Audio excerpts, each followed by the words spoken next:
Hello friends, welcome to our channel corona lifestyle. Friends எல்லாரும் எப்படி இருக்கீங்க? நீங்கள் அனைவரும் நலமுடன் இருக்கணும்னு நான் கடவுள்கிட்ட வேண்டிக்கிறேன். இன்னைய விளாக் வந்து சாயந்தரம் நேரத்தில் ஏற்றக்கூடிய தீபம் பற்றியும் செவ்வாய் உரையில் முருகனுக்கு வெற்றிலை தீபம் போட்டிருந்தேன், அதை பற்றியும் தான் நம்ம இந்த விளாகில் பார்க்க போகிறோம். வாங்க வீடியோக்குள்ளே போகலாம். எப்பொழுதும் போல் நிலைவாசலுக்கு வந்து பாவை விளக்கு, அந்த யானை, கஜலட்சுமி யானையெல்லாம் எடுத்து வச்சுட்டு வாசக்கால் வந்து சுத்தமாக வந்து பன்னீர் போட்டு, பன்னீரெல்லாம் ரோஸ் வாட்டர் இதெல்லாம் கலந்து ஃபுல்லாகவே வந்து வாசப்படி ஃபுல்லாகவே தொடச்சிட்டேன். கீழே வந்து அந்த நிலைப்படி கீழே இடத்த வந்து ஃபுல்லாக மாஃப் போட்டு தொடச்சிட்டேன். அதுக்கப்புறம் வாசப்படிக்கு ஃபுல்லாகவே வந்து பூவெல்லாம் வச்சுட்டு கஜலட்சுமிக்கும் இந்த பாவை விளக்குக்கும் வந்து அதையும் பூ வச்சுட்டேன். அதுக்கப்புறம் நிலைவாசல் ஃபுல்லாகவே வந்து சந்தனமும் மஞ்சளும் தடவி கோல அச்சில் வந்து 2 சின்னதாக வந்து யானை போட்டுட்டு அதுக்கப்புறம் தாமரை போட்டேன். தாமரைப்பூ வந்து 8 இதழ்கள் கொண்ட தாமரை போட்டால் வந்து ரொம்ப நல்லது வீட்டுக்குன்னு சொல்கிறாங்க. அதனால் வந்து தாமரை போட்டு அதுக்கும் கலர் பண்ணிவிட்டு பூவும் வச்சாச்சு. என்னடா இது இவங்க எப்போ பார்த்தாலும் வாசலை தொடச்சிட்டே இருக்காங்கன்னு நினைக்காதீங்க.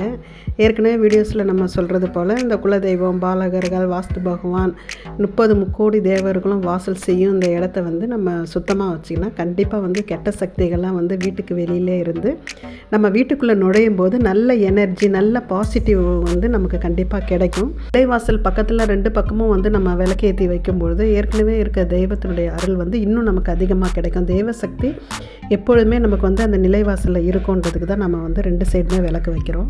இந்த வேலையெல்லாம் வந்து முடித்த பிறகு 5:50க்குள்ளே வந்து கரெக்டாக அந்த சந்தியா கால தீபம்ன்ற சாயந்தர நேரத்தில் ஏற்றக்கூடிய அந்த தீபத்தை வந்து நான் ஏற்றிட்டேன். 5 விளக்கு வச்சு.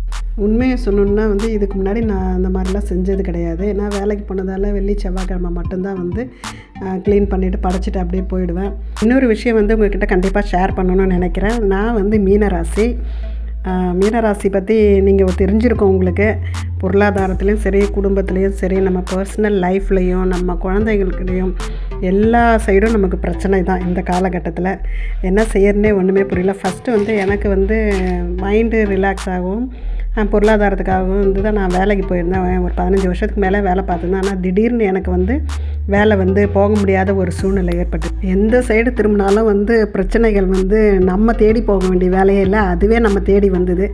அப்படி ஒரு இக்கட்டான ஒரு சூழ்நிலையில் வந்து மீனராசியில் வந்து கீதா ரகசியம் சொல்லுவாங்களே, எது நடக்கிறது அது நன்றாகவே நடக்கும்னு சொல்லுவாங்க. அதுபோல் வந்து நமக்கு இந்த காலகட்டமும் நமக்கு கண்டிப்பாக கடந்து போகுன்ற நம்பிக்கையில் தான் வந்து ஏற்றணும் டெய்லியும் தான். அது வந்து அந்த ஏற்றுறத விளக்கை வந்து நம்ம முறைப்படி செஞ்சால் என்ன அப்படின்னு சொல்லிட்டு தான் வந்து நான் வந்து இந்த மாதிரி செய்ய. ஒரு சில பிரச்சனைகளுக்கெல்லாம் வந்து தீர்வே இல்லை நம்ம நினைக்கிறோம் இல்லையா, அந்த மாதிரி பிரச்சனைகளை வந்து நம்ம கடவுள்கிட்ட வச்சுட்டு இந்த மாதிரி கோரிக்கை வச்சு நம்ம வணங்கும்பொழுது கண்டிப்பாக வந்து கடவுள் நேராக வந்து நமக்கு அருள் புரியலைன்னா கூட யார் மூலயமா கண்டிப்பாக ஒரு சின்ன வழி வந்து ஒரு ஒளியை வந்து கண்டிப்பாக காட்டுவார்.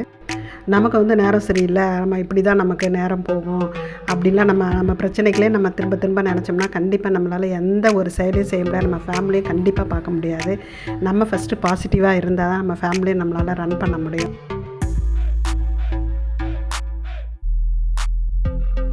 சயின்டிஃபிக்காக சொன்னாலும் நமக்கு வந்து பாசிட்டிவ் எனர்ஜியாகவும் இருக்குது. நம்ம ஆன்மீகத்துலேயும் தெய்வீக ரகசியத்தில் சொன்னாலும் வந்து நமக்கு நம்ம வழிபாட்டில் ஈடுபடுற மாதிரியும் இருக்குது.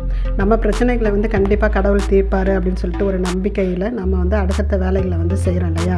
சுமதின்ற சிஸ்டர் வந்து என்னை கமெண்ட் பண்ணியிருந்தாங்க, சிஸ்டர் என்னுடைய தம்பிக்கு வந்து கல்யாணம் ஆகணும், நீங்கள் வேண்டிங்கன்னு சொல்லிவிட்டு. கண்டிப்பாக சிஸ்டர், நான் டெய்லி விளக்கு ஏற்றும் பொழுதும் வெத்தலை தீபம் போடும்போதும் கண்டிப்பாக நான் வேண்டிக்கிறேன்.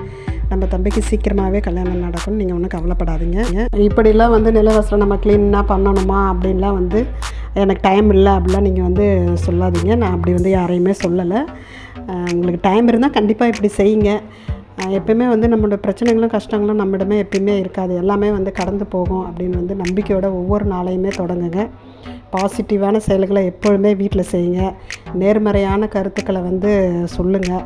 பாசிட்டிவ் எனர்ஜியோடு எப்பொழுதுமே இருங்க. ஓகே ஃப்ரெண்ட்ஸ், என்னுடைய வீடியோஸ் பார்த்து எனக்கு சப்ஸ்கிரைப் பண்ண அனைவருக்குமே ரொம்ப நன்றிங்க. இந்த பதிவு இதோட முடியுது. இந்த பதிவு உங்கள் எல்லாருக்குமே பிடிச்சிருக்குன்னு நினைக்கிறேன். பிடிச்சிருந்தால் நம்ம கொரோனா லைஃப் ஸ்டைல் சேனலை லைக் பண்ணுங்கள், ஷேர் பண்ணுங்கள், கமெண்ட் பண்ணுங்கள், மறக்காமல் சப்ஸ்கிரைப் பண்ணுங்கள். மீண்டும் அடுத்த வீடியோவில் உங்களை நான் சந்திக்கிறேன். பாய் ஃப்ரெண்ட்.